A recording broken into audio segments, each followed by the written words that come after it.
Պարոն Ալեքսանյան, երկու հատեկնածու կին սկզբում ձերբակալվեցին, հետո ինչպես այսօր հայտնի դարձավ, վարչական վերահսկողություններն աշխատական որպես հաշվարկություն կիրառվել, ձայնագրություն հրապարակեց, սրա հետ կապված ինչ կասեք, հատիկանի ֆինանսական, քանի որ այսպես տեսակետը նրանց փաստաբանները պնդում են, որ սա հերթական քաղաքական հետապնդումն է, եթե ձայնագրությունները Ձայնագրությունները լսել եմ, որ այդ կանանցից առնվազն մեկը ինչ-որ մի կնոջ կամ տղամարդու խոսում է նրան հեռուստացույց նվիրելու կամ հեռուստացույցի փոխարեն գումարը տալու մասին, ինչը բոլորդ գիտեք, որ հակաօրինական է ընտրական շրջանում, ես էլ չեմ կարող նման բան անել, մյուս քաղաքական թիմերի ներկայացուցիչներն էլ չեն կարող նման բան անել, ով էլ նմանատիպ բան անի, պետք է համապատասխան քրեաիրավական գնահատական ստանա դա, բայց իվարկյան։ Բայց ձայնագրությունը ինչի մասին էր։ Բայց կներեք, այդ կնոջը հեռուստացույց տալու կամ հեռուստացույցի տեղը փողը տալու ձայնագրությունը ինչի մասին է, դա այդ ինչը, բայց ավարտեմ կներեք, պարոն Կիրակոսյան, Իսկ թվաց ուզում եք ասեցի, ի սկզբանե զգուշացնեմ, որ ավարտեմ, բայց պիտի ասեմ, որ սա ուղղակի ես չգիտեմ ինչ աստիճանի խայտառակություն է, որ իրանց ուժեղ հռչակած ձյաձյաները, իրանց ձյաձյաների տեղ դրած ուժեղ մարդիկ մանկահասակ ու նորածին երեխա ունեցող կանանց են ներգրավում այդ ընտրատասովկայի գործերում, նրանց միջոցով են փորձում այդ կեղտոտ գործը առաջ տանել, փաստացի նրանց դարձնում են իրենց կեղտոտ խաղերի զոհը, որտեղ գիտեք, որ օրենքի համար այդ տարբերությունը շատ չկա, օրենքը տեսնում է, իրավապահ համակարգը տեսնում է օրենքի խախտում ու պարտավոր է գնա դրա հետևից, ուրիշ բան, որ այդ մարդիկ թաքնվում են նորածին երեխաներ ունեցող կանանց թիկունքում, այդ նորածին երեխաներ ունեցող կանանց են ստիպում ներգրավել նմանատիպ գործեր։ Ներողություն, վստահ եք, որ այդ հեռախոսազանգը չի եղել մինչև Հայաստանի նախագահի կողմից ընտրությունների օրը որոշելով հրամանագրի ստորագրել։ Հակառակ կներեք, հակառակ պարագայում այս քրեական գործը իմաստ չէր ունենում։ Այո, վստահում եմ քննչական կոմիտեի կոմպետենտությանը։ Իրենք ասում են, որ հաջորդ խորհրդարանում, որտեղ հարցելու է Սամվել Կարապետյանը, ուժեղ Հայաստանում նորածին ունեցող մայրերը չեն պատժվելու, չեն քրեական գործերով անցնելու։ Եվ ձեզ մեղադրում եմ, որ նոր քերակրող օրը տարել եք այսպիսի դեպքական։ Ես էլ ասում եմ, դա ուղղակի վախկոտ, տմարդի, թուլամորթ, թուլակամ, էլ ինչ հոմանիշները կարակ ինքներդ ինչքան ուզում եք հոմանիշ լսնեք այս բառի տակ մարդու արարքա, որ նորածին երեխա ունեցող կնոջը ներգրավեն ընտրատասովկայի մեջ, այդ կնոջ միջոցով կեղտոտ փողերի շրջանառություն կազմակերպեն, այդ կնոջը դնեն հարվածի տակ, որպեսզի այսօր կանգնեն տենց ելույթներ ունեն։ Բախի չեն իրանց ընտանիքի անդամներով այդ կեղտոտ գործը անում, որ պետք է իրանք չեն անում, այդ ուժեղ տղերքը խի չեն անում։ Օրինակ Կալուգացի Սամոն խի անձամբ այդ տասովկի գործերը չի անում։ Իր եղբայրը, եղբոր տղան խի անձամբ չեն անում, որ այդ մարդկանց, որ այդ կանանց փուրը տան, որ այդ նորածին երեխա ունեցող կանանց փուրը տան։ Պարոն Ալեքսանյան, բայց Նարեկ Կարապետյանը այդպես չի դիտարկում, ասում է օրինակ նույն այս իշխանության որևէ ներկայացուցիչ կարող է նման, ասում է կարող է նման ձևով բանակցել, օրինակ գործարար մարդու։ Որ ձևով։ Արհեստական բանականությամբ նկատի ունի։ Այսինքն դուք լսել եք այդ մարդու խոսալ, ասում է նման ձևով, որ ձևով։ Այդ նման ձևով, եկեք մի հատ դնենք իր ելույթը լսենք, հա։ Ալեքսանյան, մի հարց է, օրինակ, եթե ասում են օրենքը բոլորի համար է, թե կարծում որ այս դեպքում երբ որ օրինակ նույն ձեր ուժն է գնում քաղաքացիների հետ հանդիպում, ասում են թե շատ մեկը բարձրացնենք կամ քաղաքացիների հետ բարձրացնենք, ասում է բարձրացրել ենք։ Որ հարցով, օրինակ կոնկրետ բերեք, չէ, կոնկրետ բերեք։ Չտես, կներեք, մի վարքան։ Ինչ հարցով։ Չէ, պետք է հստակ բերեք օրինակը։ Չէ, իրանց տան հարցովն էլ է, մի վարքան, կներեք, ստեղ հարցը հետևյալն է որպես այդպիսին։ Կա հստակ օրենսդրական կարգավորում։ Այդ օրենսդրական կարգավորումը եւ առհասարակ այս թեմատիկան այնքան հստակ է, որ ստեղ չգիտեմ ինչի մասն է էլի խոսքը։ Հիմա օրինակ գնում ենք, այո, մարդկա ասում է մեր գյուղում դպրոց չկա։ Մենք տեսնում ենք, որ օրինակ մեր կառավարության ծրագրով նախատեսվում է այդ գյուղում կառուցել դպրոց ու մենք այո ասում ենք կլուծենք այդ հարցը։ Այստեղ խնդիր չկա։ Հիմա իրանք էլ հազար ու մի բան են խոստանում, որտեղ քաղաքական ուժերը նախընտրական ծրագիր են ներկայացնում ու դա նորմալ է։ Բայց ուրիշ բանա, որ դուք գաք ինձ ասեք, գիտեք ինչ, ես ուսման վարձի փող չունեմ, ես ասեմ կլուծենք այդ հարցը։ Այ դա արդեն նախընտրական բարեգործության խոստում է, որ օրենքով արգելված է, ինձ դրա համար պետքա դատեն, եթե ես նմանատիպ արտահայտություն անեմ։ Պարոն Ալեքսանյան, իշխան Սաղաթելյանը հայտարարել է եւ կոչով դիմել է ընդդիմադիր մյուս բոլոր գործընկերներին անկախ բոլոր դիրքորոշումներից հանրահավաքի մասնակցել։ Ըստ ձեզ այս հանրահավաքը ինչ ասելիք ունի, ինչ է։ Դե հանրահավաքը չգիտեմ, բայց դե բոլորը միասին են, էլի ընդհանուր ընդդիմադիր գործիչներին, եթե դիտարկենք որպես վիրավորանքի դաշտում չեմ ասում, էլի ոնց որ sense խաղաքարտերի կարտերի նման հիմա sense բաժանել են, անիմաստ ցրել են տարբեր թիմերի, առանց նայելու ով է հետևը, ոնց է հետևը։ Օրինակ տեսել եք Քոչարյանի խմբակցության ներկայիս պատգամավոր Էլինար Վարդանյանը հայտնվել է Գագիկ Ծառուկյանի ցուցակում, ու Ծառուկյանն էլ հայտարարում է, որ իրենք չեն քվեարկելու Քոչարյանի օգտին։ Չէ, ընդհանրապես քաղաքական դա ինչ որ խնդիր կա։ Պարոն Կիրակոսյան, ես օրինապահ մարմնի ներկայացուցիչ չեմ, ես քաղաքական գործիչ եմ, ես քաղաքական գնահատական եմ տալու։ Որ Էլինար Վարդանյանը հիմա Քոչարյանը Պարոն Կիրակոսյան, հիմա ասացում եմ կրիմինալ բան չկա, հիմա ինչի եք ինձ այդ հարց տալիս։ դուք դա ուզում եմ հասկանամ, իսկ ինչն է խնդիրը։ Հիմա որ թողեք ավարտեմ, կհասկանա։ Քոչարյանի խմբակցության գործող պատգամավորը, ով դեռ Քոչարյանի խմբակցության պատգամավոր է, հիմա մի թիմի ցուցակում է, որի առաջնորդը հայտարարել է, որ իրանք Քոչարյանին ձայն չեն տալու։ Այստեղ քաղաքական դիսոնանս տեսնում եք, թե չէ։ Եկավ անձան համաձայնություն ունի, դրա համար է դուրս եկել գնաց։ Դե շատ բան է կարող, ես հիմա ասում եմ, այստեղ կոնկրետ քաղաքական դիսոնանս կա, սա քաղաքական աբսուրդ է, որ մարդը լինելով այդ մի խմբակցության անդամ, փաստացի հիմա մի թիմում է, որը իբր պետքա Քոչարյանին ձայն չտա։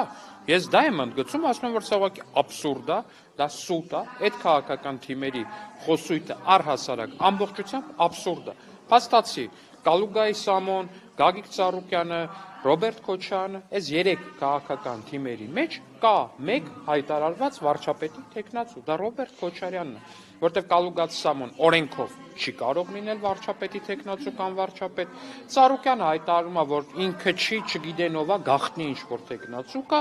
եւ այս 3-ի մեջից միակ տեխնացու Ռոբերտ Քոչարյանն է։ Սրա մասին։ Արդեն քաղաքացիներից հրաժարվելու այլ երկրների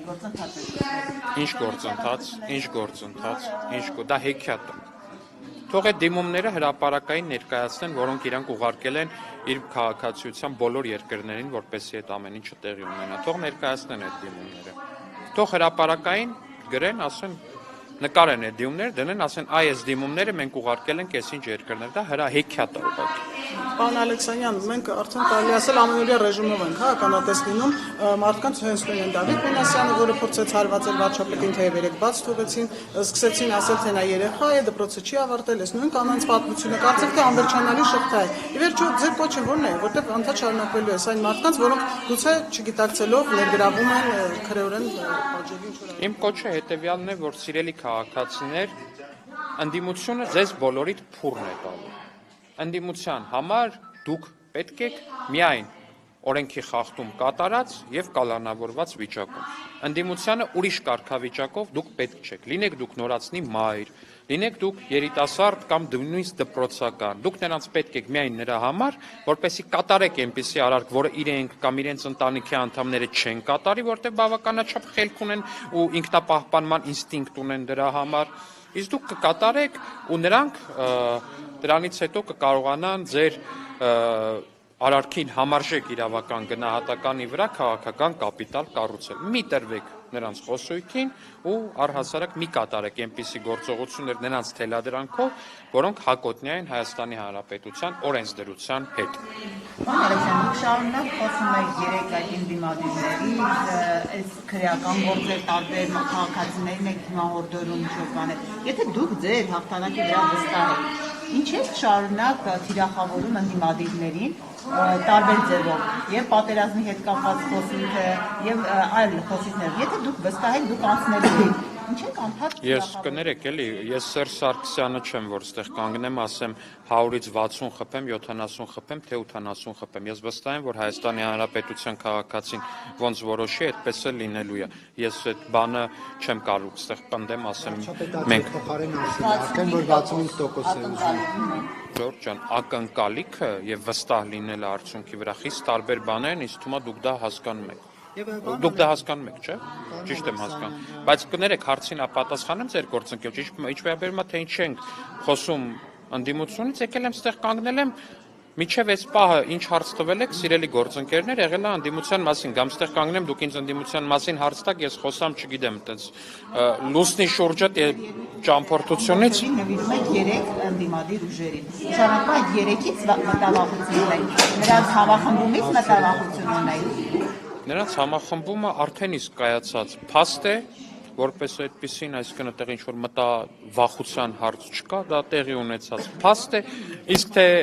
այդ միասնությանը ինչ գնահատական կտա Հայաստանի Հանրապետության քաղաքացին, կարծում եմ շատ ուշագրավ է լինելու, բոլորիդ խորհուրդ եմ տալու դա դիտել հունիսի 7-ին։ Պարոն Ալեքսանյան, իշխանությանը 65% պետք է որպեսզի կարողանա սահմանադրության նախագիծը հավանության արժանացնի եւ դնի հանրաքվեի, միայն դա է 65% ունենալու նպատակը։ Մենք կարծում ենք, բացի դրանից, բացի ամեն ինչից վերացարկվելով, մենք կարծում ենք, որ նախորդ ընտրությունների համեմատ մենք շատ մեծածավալ աշխատանք ենք կատարել ու այդ աշխատանքը նաև պիտի արտացոլվի, այդ աշխատանքի գնահատականը մենք կարծում ենք, որ լավ կլինի, որ արտացոլվի քաղաքացու քվեում։ Սա էլ է կարևոր հանգամանք։ Բայց կա այնուհանդերձ մտավախություն, որ սահմանադրության նախագիծը խորհրդարանում հավանության չարժանանալու ռիսկ կարող է առաջանալ եւ այդ պարագայում իշխանությունները ինչ են անելու։ Հաշվի առնելով որ արտաքին Կներեք, ես բանը այդ ընտրական կանխատեսումներ անելը տոկոսային հարաբերություն եւ այլն, ինչպես կլինի, այս մեկը ինչ կլինի, այն մեկը ոնց կլինի, ինչպես կլինի, ես դրա էլ կշարժվենք առաջ, բայց իմ կարծիքն է, որ դա լավ ժանր չի քաղաքական գործ չհամար առհասարակ նման կանխատեսումներ անել։ Ուրիշ բան, այո, մենք կարանք հայտարենք եւ մենք հայտարարում ենք, որ մեր ակնկալիքը եւ մեր նպատակը այս ընտրություններում սա է, բայց սա մեր նպատակն է եւ ոչ թե մեր կանխատեսումը կամ մեր, չգիտեմ, երաշխավորված ինչ-որ մի բան, սա մեր ակնկալիքն է եւ մեր նպատակը այս ընտրություններում։ ԿՊ-ում քննարկվել է սահմանադրության նախագիծը, ավարտվել է այդ քննարկումները, թե չենք ավարտել, բազմիցս քննարկվել է։ Տարբեր ամենատարբեր քննարկումներ կան ամենատարբեր ձևաչափերով։ կներեք դուք կարդացել եք պարոն Ալեքսանյան։ Որ մեկը մի քանի նախագիծ եմ կարդացել, ինչպես գիտեք, չէ, չգիտեմ վերջինը որն անկեղծ ասած, ես պետաիրավական բլոկից չեմ ու այդքան շատ ներգրավված չեմ այդ աշխատանքներում, բայց սևագրային մի քանի օրինակ այո տեսել եմ։ Չեմ կարող ասել, կարծում եմ համապատասխան։ Փաշինյանն ասում էր, եթե առաջին հանրակրթություն չանցնի, մենք պատրաստ ենք անգամ երկու անգամ հանրակրթություն անցնել։ Այսինքն կարծում եք, որ դրա կարիք կլինի, այդպես մտահոգություն կա վրա չի հաճելի։ Այստեղ կարծելու մասին չի խոսքը, այստեղ էլի այտենց իրավիճակի նկարագրություն ա եղել։ Ես ինչքան եթե չեմ սխալվում, հարցը այդպես էր ձևակերպված, որ եթե այսպես լինի ինչ կանեք, դա էլ դրա պատասխանն է արկել գործիքը։ Ալեքսանդր, դուք անփակ խոսում եք ընդդիմադիրների կաշառքի մասին, բարեգործության այդ արգելքը խախտելու մասին, բայց ձեզ ընդդիմադիրներն ասում են նախընտրական տարի սկսվելուց պես դուք պետական բյուջեի հաշվին եք կաշառք տալիս հասարակությանը։ Ապահովագրական համակարգի ներդրումը, թոշակների բարձրացումը, օրինակ նույն ասում են կաշառել եք նաև զինվորների ծառայության ժամկետը, կրճատելու այդ հանգամանքը։ Այսպես թվում են շատ բաներ։ Օրինակ, էլ ինչ այդքանը դեռ։ Պարգևավճարները, պետական համակարգի ներքինողացումները, որոնք նախընտրական այս Շատ լավ։ ճիշտ ավելի քիչ քան այն միլիոններ ստանում են բարձր։ Շատ լավ։ Դե եկեք ուրեմն հասկանանք։ Նման բան ասող ընդդիմադիր գործիչը կներեք ինձ այս բառի համար, բայց տգետ է։ Ինչի՞։ Որովհետև դրա համար պետք է ընդամենը 21 թվականի քաղաքացիական պայմանագրի նախընտրական ծրագիրը բացել կարդալ։ Այնտեղ տեսնեն։ Զինվորական ծառայության ժամկետի կրճատում, որը այո իրականացրել ենք։ Կարդալ հաջորդ տողով թոշակների բարձրացում եւ հասցնում նվազագույն սպառողական զամբյուղին նվազագույն կենսաթոշակը։ Հետո կարդալ առողջապահության պարտադիր ապահովագրություն։ Միայն նախընտրական տարում եւ ընդամենը 2-3 ամիս առաջ։ Ժողովուրդ ջան, Հայաստանի Հանրապետությունում բացի մեզնից եղել է 3 տարբեր քաղաքական մեծամասնություն։ Այդ 3 տարբեր նման բան չի ասվել, պարոն Կիրակոսյան, դա կեղտոտ մանիպուլյացիա է, կոնտեքստից կտրած, հակապցրեք անպայման ուրեմն վարչապետի խոսքը ամբողջությամբ կթողնեք, որտեղ հստակ երևում է, որ վարչապետը ասում է մարդու ծախսի, թոշակառուի ծախսի առաջին, երկրորդ, երրորդ, չորրորդ ծախսը առողջապահությունն է։ Այդ 10,000 դրամը եթե ավելացնենք, ինչ անելու, տանելու է ծախսի իր առողջապահության վրա։ Այդ կտոր եթե ամբողջությամբ թողնելու եք նկատենք, որ տենց է ասվել, այո, ասվել է։ Ու այդ ընդհանրապես հակասություն չեմ տեսնում։ Դուք տեսնում եք հակասություն։ Ես հիշեցնում եմ, ես Չեք հիշեցնում, դա կոնտեքստից կտրած կեղտոտ մանիպուլյատիվ հնարք է եղել։ Չէ, ձեր հարցը չեմ վերավորակում, ես խոսում եմ ընդդիմության այն բանի մասին, որ այդ խոսույթը sense կոնտեքստից կտրած, կեղտոտ մանիպուլյատիվ հնարքով ներկայացնում են, թե իբր ասելա չգիտեն ինչի վրա ծախսեն, այնինչ մարդը խոսում էր նրա մասին, որ 10,000 դրամը եթե ավելացնենք, մարդը մեկա տանելու է ծախսի առողջապահության վրա, ու միևնույն է այդ հարցը չի կարողանալ լուծի։ Իսկ առողջապահության ապահովագրության մեր 600,000 քաղաքացիներ բազմամիլիոնանոց վիրահատություններ են ստանում։ Ամիսը մենակ 20,000-ի, 30,000-ի, 40,000-ի դեղ են ստանում, հələ այդքանին էլ վրադիր մի հատ էլ թոշակները 10,000 դրամով բարձրացնենք։ Ինչի հնարավորություն ունեին Հայաստանի Հանրապետության բոլոր նախկին իշխանությունները, թե ինչի չեն արել, կարող եք այդ հարցի պատասխանը գտնել նրանց անձեռակերտ դղյակների պատերը նայելով։ Ներդրել պարտով 102 միլիոն եվրո, եթե չեմ սխալվում, հարկային պարտավորություն է ստանձնել, որտեսի համակարգ։ Ես կարծում եմ, որ դա շատ լավ գին է մեր թոշակառուների եւ մեր ծերերի առողջության համար։ Այո, պետական պարտքը նույնիսկ եթե ներգրաված է եղել, դա շատ նորմալ է, պետական պարտ նախկինում էլ է ներգրաված եղել, բայց չգիտես ինչի ոչ մեկ դրանից ոչինչ չի տեսել, իսկ հիմա պետական պարտքը երբ որ ներգրավում է, մարդիկ տեսնում են, որ իրենց տատիկները, պապիկները, իրենց ծնողները անվճար բուժում են ստանում։ Մեր ծերերի առողջությունն էլ, եթե ձեզ գումարի գինն է հետաքրքիր, մեր համար անգին է։ Պարոն Ալեքսանյան, ինչպես նշեցիք, ընդդիմության վարչապետի թեկնածուն Ռոբերտ Քոչարյանն է լինելու, այդ դեպքում իրենք ինչ են խուսափում, այսպես պարզ խոսել դրա մասին, մտածում են, որ գուցե ժողովուրդը այսպես հիասթափի ձայն Դե որովհետև Քոչարյանի խմբակցության պատգամավորները այդ մասին պարբերաբար հարցազրույցներ են տալիս։ Վերջերս կարծեմ պարոն Արտուր Խաչատրյանն էր, որ փաստացի ասեց հետևյալ, դե միջև ընտրությունը պարզ է, տենց պետք է ասեն, այ հետո կխոսանք։ Պարոն Ալեքսանյան, բնեք, դուք որ ասում եք Քոչարյանի պատգամավորը Ծառուկյանի ցուցակում է։ Նորմալ է, որ օրինակ Լուսավոր Հայաստանից պարոն Գոնջորյանը եկավ, պարոն Պապոյանը վերագրում էին հանրապետական լինելը, ձեզ հայտնի է, որ ձեզ վերագրում էին։ Դե, հա, դա սոտերի այն բազմաթիվ շարքն է, որ բարբերաբար ինձ հետ փորձում են կապեն հենց որ հատկապես ճարահատ վիճակում են հայտնվում ընդդիմադիր գործիչներ, օրինակ չգիտեմ, ինչ որ ստացվում է մի դրվագ, որ հետս գալիս են բանավեճի, ջախջախվում են ակնհայտորեն, հետո սկսում են այս սուտը նորից տիրաժավորել, բայց նորմալ է մի քաղաքական թիմի հետ քաղաքական համագործակցությունը դադարեցնել օրինակ, մյուսի հետ քաղաքական համագործակցություն սկսելը, հատկապես եթե այստեղ ինչ-որ տենց բան չկա, նույն բևեռի ուժերի մասին է ենթադրենք խոսքը, եթե սրա մասին է խոսքը, բայց երբ որ գործող, հիմա ոնց որ պատկերացնում եք, հիմա ոնց որ մեր խմբակցությունից ինչ-որ մեկը գնա մտնի, առանց խմբակցությունից դուրս գալու, գնա մտնի ինչ-որ մի այլ ցուցակ, ու այդ ցուցակը հայտարարի, որ իրանք Նիկոլ Փաշինյանին ձայն չեն տալու։ Դա աբսուրդ չի հնչի, ձեզ համար իսկ մա աբսուրդ կհնչի, ու բոլորն խմբակցության անդամ է, բայց խմբակցության անդամ է։ Հիմա մեր խմբակցությունում այս պահին անկուսակցական Անդրանիկ Քոչարյանը օրինակ մեր խմբակցությունից անկուսակցական պատգամավոր։ Հիմա որ խմբակցության անդամ լինելով գնա ուրիշ ցուցակ ու նման բան հայտարարի, դա նորմալ կլինի։ Եթե պարոն Ալեքսանյան ամփոփելով վստահ եմ ձեզ էլ հասած կլինեն բնակիչների մտահոգություններ, որ ինչ որ մարդիկ տարածում են, որ ընտրություններից հետո թոշակները նորից այդ ինչ որ ավելացել է հետ ընտանելու առողջապահության ապահովությունն են անելու, սոցիալական ծրագրեր են կրճատելու։ Դե ինձ թվում է դա անդիմության նախընտրական ծրագիրն է, որը չգիտես ինչի արդյունքում արտահոսք են տվել իրանք, այո, սիրելի քաղաքացիներ, ես վստահ եմ ուղղակի, որ եթե անդիմությունը ընտրվի, անդիմությունը եթե մեծամասնություն կազմի եւ թոշակներն են իջնելու, եւ առողջապահության ապահովագրությունն է վերանալու եւ պատերազմը սկսելու Հայաստանի Հանրապետությունում։ Ինչի եմ սրանով վստահ, որովհետեւ կներեք, բայց այդ մարդկանց կոռուպցիոն ախորժակը այլ բանով պահել չի լինի։ Այսքանը Պարոն Ալեքսանյան, Նիկոլ Փաշինյանը մի քանի օր առաջ նախաճաշում էր Հայաստանի խոշոր գործարանների հետ։ Հետաքրքիր զուգադիպությամբ 8 տարի առաջ նույն այդ օրը հրապարակվել էր մի սկանդալային աղմկահարույց ձայնագրություն, որտեղ հանրապետական Արտակ Սարգսյանին պատկանող ՍԱԶ գրուպի աշխատակիցներին եւ այլ բիզնեսի աշխատակիցներին ստիպում էին ծանոթ բարեկամ ընկերներով, հարևաններով գնալ եւ Արտակ Սարգսյանին ընտրել։ Այդ դեպքով Արտակ Սարգսյանը որևէ պատասխանատվության չի ենթարկվեց եւ հիմա մենք տեսնում ենք, որ Նիկոլ Փաշինյանի Չենթարկվեց, ես եթե չեմ սխալվում, դե ինչի հիմքով է կարճվե, ես չեմ հիշում։ Դուք քաղաքական բաղադրիչին պատասխանում։ Եվ մենք հիմա տեսնում ենք, որ Նիկոլ Փաշինյանի կողմից տարբեր մեղադրանքների արժանացած մարդիկ, օրինակ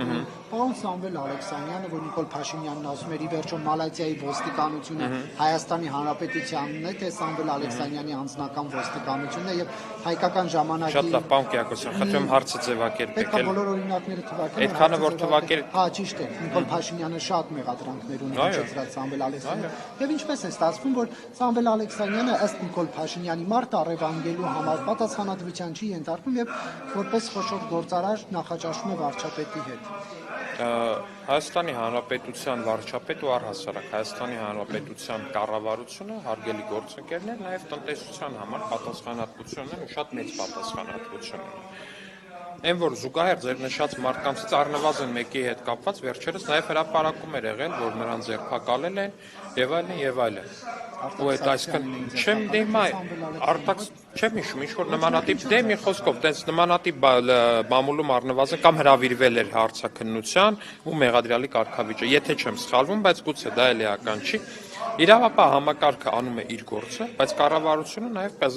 պատասխանատվություն ունի զբաղվելու Հայաստանի Հանրապետության տնտեսությամբ։ Ու կներեք, Սամվել Ալեքսանյանը ոչ մի բանի համար պատասխան չտվեց, բաց այն թաքցված հարկերը վերադարձնելը, ոչ ընտրակեղծարարության համար, ոչ նույնիսկ որ Մալազիայում քացով հարվածում էր հեղափոխություն անող Նիկոլ Փաշինյանի կոչով փողոց դուրս եկած քաղաքացիներին։ Դե ես կարծում եմ այդ դեպքերի համար պետք է լինի անհատական բողոք, որպես այդպեսին, կոնկրետ ձեր նշած դեպքի համար, բայց մնացած հարցերը ձեր նշած իրավապահների տիրույթում են։ Իսկ ինչ վերաբերվում է բուն կառավարության գործունեությանը, հազար ներողություն, բայց մենք չենք կարող գնանք ու լուսնից նոր տնտեսություն բերել Հայաստանի Հանրապետության համար։ Հայաստանի Հանրապետությունում կա գործարարների կոնկրետ շերտ։ Ու ես օրինակ գիտեք, ես վերջերս ինչ որ տենց նաև դիլեմայի առաջ էինք, թե ընկերներով խոսում էինք, թե որ մարզասրահը արժի գնալ, ու ինչ որ բայ որ դե այս մեկը այս մեկինն է, այս մեկը այս մեկինն է, այս մեկը այս մեկինն է, այս մեկն է այս մեկինն է, որը գնանք վերջի վերջո։ Ուտես պարզվեց, որ եթե այս սկզբունքով առաջնորդվենք, որ տնտեսական կոնկրետ այս մարդկանց պատկանող օբյեկտներից չենք օգտվելու կամ նրանց տնտեսական գործունեության հետ կապված փորձելու ենք առնչություն չունենալ, ուղղակի պետք է ոչ մի բան չանենք, որտեղ ստացվել է նենց, որ Հայաստանի Հանրապետությունում այո նախկին իշխանության ներկայացուցիչները փաստացի տնօրինում են Հայաստանի Հանրապետության բիզնեսի շատ մեծ մասը, բայց սրան զուգահեռ կա ապօրինի ձեռք բերված գույքի բռնագանձման մասին օրենքը, որը շատ պարոն Կիրակոսյան խնդրում եմ, որը շատ դանդաղ, շատ այսպես բանեղած, շատ բոլորի կողմից քննադատվելով, բայց դանդաղ, բայց վստահ քայլերով շարժվում է ու ցանկացած մեկը ով կարա որևէ առնչություն ունենա ապօրինի գույքի հետ, միանշանակ թե հիմա, թե նախկինում, թե հիմա եւ թե ապագա միանշանակ վերադարձնելու է իր կողմից թալանվածը։ Արտոնյալ գործարարներ Հայաստանում չկան։ Ծառայել են նախկին իշխանություններին, հիմա էլ ծառայում են գործող իշխանություններին։ Խոսքը այդ մասին է, պարոն Ալեքսանյան։ Եվ դուք որպես իշխանություն Հարգելի Ռուզաննա, հազար ներողություն, մենք ծառայողների կարիք որպես այդպեսին չունենք։ Մենք ծառայողների կարիք որպես այդպեսին չունենք։ Սպասարկում են ձեր իշխանությունը։ Դե սպասարկողների կարիք էլ որպես այդպեսին չունենք, հարգելի Ռուզաննա։ Եթե ինչ-որ մեկը աջակցում է ինչ-որ քաղաքական ուժի, դա իր գործն է։ Մենք Հայաստանի Հանրապետության բոլոր քաղաքացիներից ակնկալում ենք յուրաքանչյուրից, ակնկալում ենք միայն մեկ բան՝ իր ձայնը։ Ձեզնից էլ եմ ես ակնկալում ձեր ձայնը հունիսի 7-ին, հարգելի Ռուզաննա, եւ հուսով եմ, որ դուք ձեր քվեն ձեր խղճի առաջ հանգիստ լինելով Հայաստանի Հանրապետության առաջ ձեր ստանձնած պատասխանատվության առաջ, դուք կքվեարկեք քաղաքացիական պայմանագիր կուսակցության օգտին։ Ակնկալում եք Իրոք էլի Սամվել Ալեքսանյանը Չգիտեմ, իրեն պետք է հարցնեք շողոչան, ես չգործ ունեմ իմ մոտ։ դենունքնել եք Փաշինյանի հանդիպում դրա Դե եւ ինչ կապ ունի։ Դուք էլ եք հանդիպում բարբերաբար գնում եք կառավարություն, հարցեր եք տալի, հանդիպում եք, աջակցում եք։ Ուրախ կլինեմ, եթե աջակցեք, շատ նորմալ է, շատ ողջունում եմ դա, հունիսի 7-ին ձեր աջակցությունը խնդրում եմ փաստաթղթավորված քվեի տեսքով կտակ մեր քաղաքական ուժին։ Շնորհակալություն։